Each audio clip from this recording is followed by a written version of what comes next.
As brick and mortar businesses were forced to close down operations last year, many of those businesses were scrambling trying to figure out an e-commerce strategy of their own.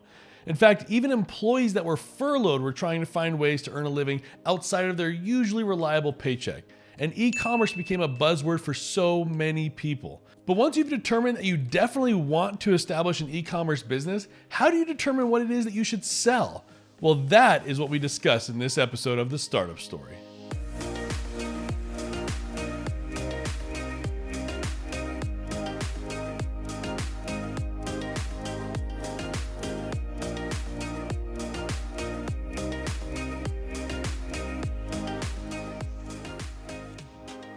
Hello, I'm James McKinney, the creator and host of the Startup Story podcast and founder of Grindology. Every week, I sit with a successful founder to unpack their entrepreneurial journey that led them to build the incredible businesses and brands that they have. With over 100 episodes and almost 100,000 listeners across the UK, Australia, and the United States, we have been fortunate to have some of the most amazing founders join the show. And just recently, I had the chance to speak with Elizabeth Grojean, founder of BALOO Living. BALOO Living is an e-commerce brand that launched with a singular product, a weighted blanket. Within a few months of her launch, the BALOO blanket was on every single holiday shopping guide as the blanket of the holidays. Her story is remarkable for a few reasons, and I'm super pumped to bring it to you this week. You can access her full episode via the link below this video. And as we unpacked her journey to founding BALOO Living, there was one segment that I knew would be of tremendous value to you.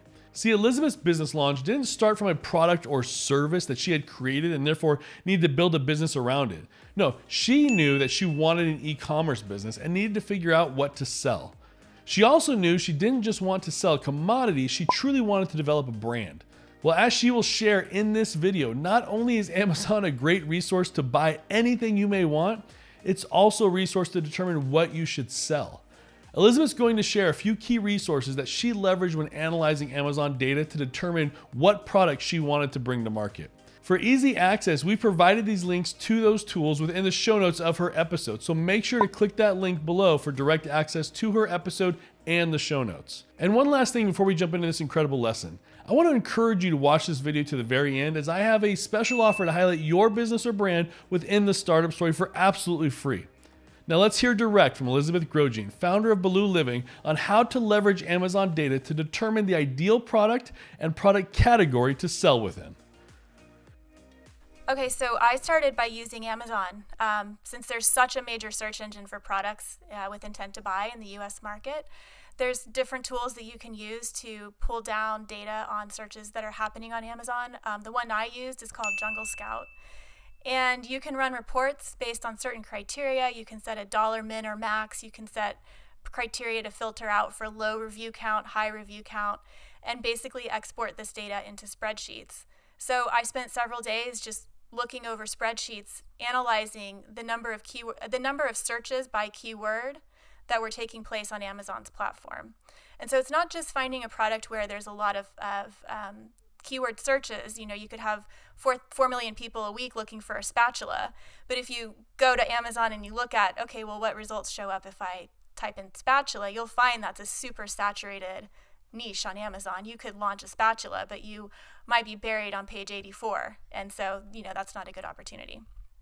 But what I noticed was that keyword searches for weighted blankets were pretty high relative to the number of products that were being sold on Amazon for that search term. And another thing that was really important to me was to find a product that had some element of aesthetics that mattered to it, because I knew that I wasn't going to be the hacker that's going to get us onto like spot 1, 2, or 3 on Amazon. I didn't want to sell a commodity product. I wanted to create a brand. And I wanted the look and feel of the product to matter, because if you're choosing something for your home, like a lamp or a blanket, for example, you're definitely going to put the time in to scroll through page 1. You might go to page 2 or page 3, and then you're going to connect with that customer visually there, so you don't have to compete for those top spots. So that was the simple route that I took to identify this opportunity, just based on the keyword volume and then the competitors that were existing there. Another neat thing about this tool is that you can also get an estimate for revenue by product on Amazon by month. So I could easily see, okay, the top 10 sellers here are grossing, $200,000 to $400,000 a month in revenue. And if I think that I'm going to come in and compete with them, if I want to take, say, 10% of one of these brands' sales, would that be enough for me? And, yeah, if I can do 20 grand in sales a month on this keyword, I would consider that a huge success for what I was looking for. So that's how I found the product initially.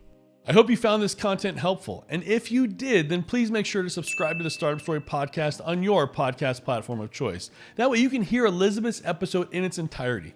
With over 100 founder interviews to choose from, I am confident you will find many that will be helpful to your entrepreneurial journey. I mentioned earlier that I have a special offer to promote your business or brand within the Startup Story podcast for absolutely free. And it's true. This offer requires nothing from you except your time. In every episode of the Startup Story, I read a listener review from Apple Podcasts. And if you visit the Startup Story show page within the Apple Podcast platform and leave a written review, I will read it in an upcoming episode. And here's the best part. If you insert your URL, social media accounts, or company name within that review, then when I read your review in an upcoming episode of the Startup Story, your brand or URL will be inserted into the Startup Story podcast and live on for years to come. It's basically a free advertisement for your business or brand within the Startup Story. I hope you'll subscribe to the show as well as follow us on all the many social media platforms. I say it in every episode because I believe it to my very being. Entrepreneurs support other entrepreneurs, and we're here to support you.